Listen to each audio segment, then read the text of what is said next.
रिया पाटील आकाशात उडत होती. लग्नाचा दाखला कधी मिळणार? ती उत्सुकतेने आर्यन देशमुखकडे पाहत विचारत होती. ती श्रीमंत उद्योगपतीची पत्नी बनण्याची वाट पाहत होती. प्रत्येक मुलीचं स्वप्न. आणि आता तिला सगळं काही मिळणार होतं. आर्यन क्षणभर गोंधळला. हे सगळं माधव कदमच्या चुकीचं व्यवस्थापन कारण होतं.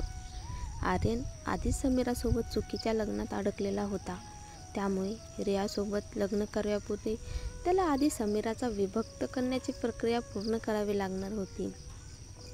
मी सध्या खूप व्यस्त आहे, पण लवकरच सगळं शांत झाल्यावर आपण नोंदणीसाठी जाऊ, त्याने तिला आश्वस्त केलं.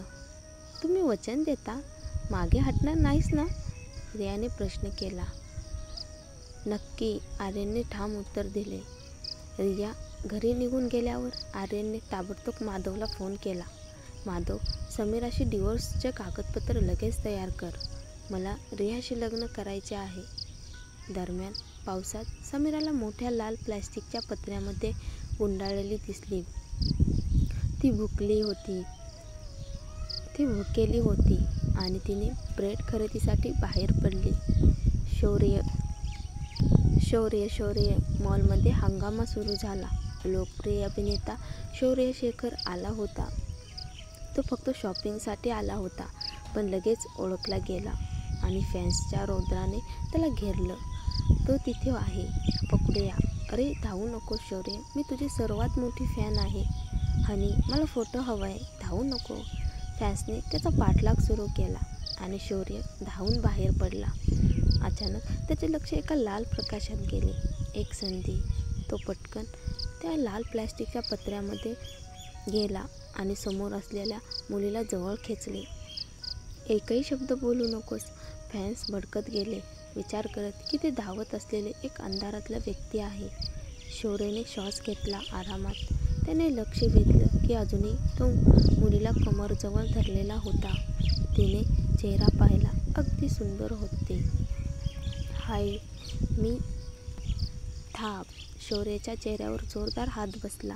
प्रसिद्ध झाल्यानंतर त्याला इतक्या वेळेत कोणीतरी मारलं नव्हतं. रात्री त्या वयस्क पुरुषासोबत गेल्यामुळे समीराला पुरुषांशी जवळीक आवडत नव्हती, विशेषतः अजनबी लोकांसोबत. तू राक्षस आहेस, तिने तिरस्काराने म्हटलं. आणि कोणाला बडबड करत आहे हेही तिला समजलं नाही. शौर्याला समजलं की ती चुकीचे समजून घेतले आहे. माझा अर्थ तुला ओळखत नाहीस का? त्याचा चेहरा सर्वत्र होता. जाहिराती, पोस्टर, ॲडव्हर्टाइजमेंट. अगदी वृद्ध लोकही त्याला ओळखत होते. समीराला सेलिब्रिटीची ओळख नव्हती, पण तिचा रूममेट असेल. तिने लगेच एका बेकरीच्या खिडकीत पोस्टर पाहिले. शौर्यने पोस्टरकडे आणि नंतर स्वतःकडे बोट दाखवले. समीराला कळलं तिने नुकत्याच एका सेलिब्रिटीला मारलं, पण प्रसिद्ध असला तरी त्याला सगळं काही जुळू शकतं का? शौर्यने पटकन प्रस्ताव दिला. मी तुला ऑटोग्राफ देतो किंवा फोटो काढू. फॅन्सपासून वाचल्याबद्दल धन्यवाद. त्याने पेन काढला. मला तुझं ऑटोग्राफ का हवं? समीराने हसत उत्तर दिले आणि मफिन घेऊन निघण्यास तयार झाली. पावसात उभा राहून शौर्य थोडा हरवलेला वाटला. काहीसे कमी झाले का? त्याचा ऑटोग्राफ आता महत्त्वाचा नाही का? लोक आधी त्याच्या सहीसाठी मोठी रक्कम देत होते. समीराने अचानक वळून पाहिले. आर्यनच्या चेहऱ्यावर आनंद चमकला. आता आठवलंच का मी कोण आहे? समीराने हसत उत्तर दिले. तुम्ही म्हटलं होतं की मला ऑटोग्राफ द्याल, बरोबर? हो, कुठे हवे आहे? शौर्यने विचारले. समीराचे हसरे स्मित शरारती झाले. दरम्यान आर्या ग्रुप ऑफिसमध्ये आर्यन देशमुख आपल्या पायांना डेस्कवर ठेवून फोनवर गप्पा मारत होता. माझ्या लक्षात एक मुलगी आहे. आर्यन, तू तर एकटा आहेस ना? आता नाही, मी तिला मिळवणार आहे. अशी कोणतीही महिला मला कधीच वागणूक दिलेली नाही. ठीक आहे शौर्य, पण मला एक बातमी द्यायची आहे. मला माझा सोलमेट सापडला. खरंच? तो ज्याने तुला लहानपणी वाचवलं होतं? हो, पण एक अडचण आहे. मी काल रात्री दुसऱ्या कोणासोबत होतो नाही. अचानक दारावर टोकण्याचा आवाज आला. ठीक आहे, नंतर बोलू. आर्यनने फोन ठेवला. माधव कदम दारातून आत आला. चिंताग्रस्त चेहऱ्यासह. साहेब, विवाह रजिस्ट्रेशनमध्ये अडचण आहे. काय? मी लग्नात उपस्थितही नव्हतो आणि सगळं ठीक झालं. हे विभक्ती आहे आणि त्यासाठी आपल्याला लग्नाचा दाखला आवश्यक आहे. पण समीरा गेली आहे. प्रमाणपत्रही तिच्यासोबत गेलं आहे. डिवोर्ससाठी तिला शोधावं लागेल. आपल्याला बदललेलं प्रमाणपत्र मिळवता येईल, पण तिची ओळख आवश्यक आहे. आर्यन आपलं डोकं दाबून बसला. ही खरंच गोंधळाची परिस्थिती होती. त्याला वाटलं होतं एकदा मुलगी निघाली की ती कायम निघून जाईल, पण आता त्याला डिवोर्ससाठी तिचा सामना करावा लागणार होता. मग तिला लगेच शोधा, आर्यनने टेबलवर हात मारत सांगितलं. तो लवकरच रियाशी लग्न करण्याची तयारी करत होता आणि आता डिवोर्स न झाल्यामुळे विचारात गोंधळ झाला होता. हो साहेब, माधव बाहेर निघाल्यापूर्वी परत फिरला. आणि एक गोष्ट, तुम्हाला वैयक्तिक सहाय्यक पदासाठी उमेदवाराची मुलाखत स्वतः घ्यायची आहे का? हो, मी स्वतः मुलाखत घेईन. लगेच व्यवस्था कर. समजलं साहेब. दरम्यान समीरा गावडे रस्त्यावर चालत होती, ब्रेड खात. तिने तिच्या ईमेलवर एक मुलाखतीसाठी आमंत्रण पाहिलं.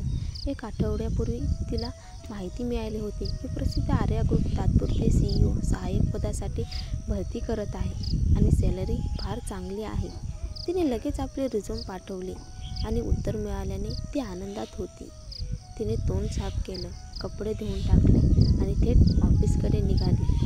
समीरा गावडे नेहमीच तिचा रिझ्यूम आपल्या बॅगेत ठेवत असे. तिच्याकडे आलेला इंटरव्ह्यू ईमेल हातात घेत ती इंटरव्ह्यूच्या ठिकाणी गेली. तिथे मोठी गर्दी अपेक्षित केली होती, पण तिथे फक्त 5 उमेदवार होत्या. आर्या ग्रुपने हे अनेकांसाठी स्वप्नातील कंपनी होती, परंतु जॉबच्या अटी खूप काटेकोर होत्या. उमेदवार 20 वर्षाची महिला आणि समुद्रकिनाऱ्यावर जन्मलेले असणे आवश्यक. या जन्मस्थानाच्या निकषामुळेच अनेक उमेदवार बाहेर पडल्या. जॉबच्या ठिकाणी व्यक्तीने सर्वांना नंबर टॅग्स दिले. नंबर टॅग्स ठेवा, CEO स्वतः इंटरव्ह्यू घेणार आहे, ती म्हणाली. आर्यन देशमुख त्याच्या ऑफिसमध्ये विशेष काचेच्या भिंतीमागे बसला होता. तो बाहेर उभ्या मुली पाहू शकत होता, पण त्या पाहू शकत नव्हत्या. मिस्टर आर्यन, उमेदवार आले आहेत. तुम्हाला क्रमाने पाहायचे आहे की स्वतः निवड करायची आहे? समीरा आणि इतर 4 मुली बाहेर उभ्या होत्या. आर्यनने बाहेर पाहून त्यांचे डोळे मोठे झाले. हीच मी रात्रभर भेटलो होतो असे त्याला वाटले. जणू तो शोधत न सापडणारा नळीचा सूत शोधला आहे. जर त्याला ती सापडली तर तो लग्नाचा दाखला मिळवून तलाक घेऊ शकतो आणि रियाशी लग्न करू शकतो. नंबर 5, आर्यनने म्हणाले. समीरा बाहेर घाबरलेली उभी होती. तिला तिचं नाव ऐकून आश्चर्य वाटलं. मी? समीरा विचारली. पहिल्याच क्रमांकावर. घाबरलेल्या अवस्थेत ती आत गेली. मान खाली करून जणू काही चुकी करत आहे असे वाटत होते. आर्यनने तिच्याकडे बघितले आणि आवाजात थंडपणे म्हणाले, डोळे उघड. समीरा अखेर डोळे उचलली. आर्यन काही क्षण थक्क झाला. मागच्या रात्री त्याने तिच्याकडे खूप बारकाईने पाहिले नव्हते. आता जवळून पाहिल्यावर तिचे गुलाबी ओठ, नाजूक त्वचा आणि मोठी चमकती डोळे त्याला खूप भावले. तिचे गाल लाल झालेले, कदाचित घाबरल्यामुळे, ती आणखी आकर्षक दिसत होती. समीरा दुसरीकडे धडाकेबाज CEO पाहून थोडी गोंधळली होती. तिने मित्रमंडळींना ऐकले होते की श्रीमंत CEO फक्त कादंबऱ्यात असतो, पण आता तो तिच्या समोर होता. हॅलो, मी समीरा गोंधळलेली बोलू लागले. आर्यनने शांतपणे विचारलं, तुम्ही जॉबसाठी का अर्ज केला? त्याने थोडा तिरस्कार दाखवला. मागच्या रात्री जी मुलगी त्याला भेटली होती ती सुंदर होती, पण थोडी कमकुवत बुद्धीची दिसत होती. मला पैशाची गरज आहे, समीरा प्रामाणिकपणे म्हणाली. अरे, आर्यनने हसत म्हणाले, पैशाची गरज नाही अशी कोणी आहे का? मला खूप गरज आहे सर. खरं सांगायचं तर मी एका लहान मासेमारी करणाऱ्या गावातून आलेले आहे. कॉलेजमध्ये प्रवेश मिळवणे सोपे नव्हते. माझी आई मला एका वृद्ध माणसाची लग्न करण्यासाठी भाग पाडत होती. घर खरेदीसाठी, माझ्या भावाला मदत करण्यासाठी, आणि तो टकला आहे. आर्यनने आपल्या डोक्यावर हात ठेवला. पण मी तर तरुण आणि सुंदर आहे, वृद्ध नाही. पण मला ते नको होते म्हणून मी पळाले. आता माझ्याकडे राहायला ठिकाण नाही, नाहीतर रस्त्यावर झोपावे लागेल, समीरा म्हणाली, आवाज कापत, जणू रडायला लागेल. आर्यनने काही काळ विचार केला. माधवच्या टकल्या केसाचा विचार केला. तिला वाटले असेल की तिने वृद्ध माणसाशी लग्न केले, पण प्रत्यक्षात ते तो नव्हता, तर तो श्रीमंत CEO होता. जर तिला सत्य समजले तर ती त्याच्याशी घट्ट चिकटली असती. म्हणून आर्यनने तिला सत्य न सांगता केवळ कामासाठी तिला नियुक्त करण्याचा निर्णय घेतला. तुम्ही निवडले, त्याने म्हणाले. समीराचे डोळे मोठे झाले. खरंच तिने संपूर्ण कथाच तयार केली होती, पण तिला वापरायची गरजच नव्हती. तिला काम मिळाले, अगदी सहज. व्यवस्थापक तिला बाहेर घेऊन गेला, संक्षिप्त माहिती दिली. समीरा आश्चर्यचकित झाली की ऑफिसमध्ये फक्त पुरुष आहेत, महिला नाहीत. माफ करा, इथे का एकही महिला नाही, तिने विचारले. व्यवस्थापक म्हणाला, मिस्टर आर्यनला महिलांशी ॲलर्जी आहे. ॲलर्जी? महिलांशी? समीरा आश्चर्यचकित झाली. हो, जणू जिभेवर स्पर्श केला की त्वचेवर पुरळ येतो आणि औषध घ्यावे लागते. त्यामुळे तुम्ही त्याच्यापासून दूर राहा. दुसऱ्या दिवशी समीरा आर्यनसोबत विमान प्रवासासाठी निघाली. सदर ऑफिसमध्ये माधव लगेच पाटील कुटुंबाच्या घरी पोहोचला. रिया अचानक श्रीमंत झाली. तिच्या डोळ्यात चमक होती. माधव तिला काळ्या रंगाचं बँक कार्ड दिलं. यात अमर्याद क्रेडिट होती. रिया उत्साही झाली. मला शॉपिंग करायचं आहे, संपूर्ण मॉल खरेदी करायचा आहे. माधव थोडासा हसला. तरीही योग्य नाही, मिस पाटील.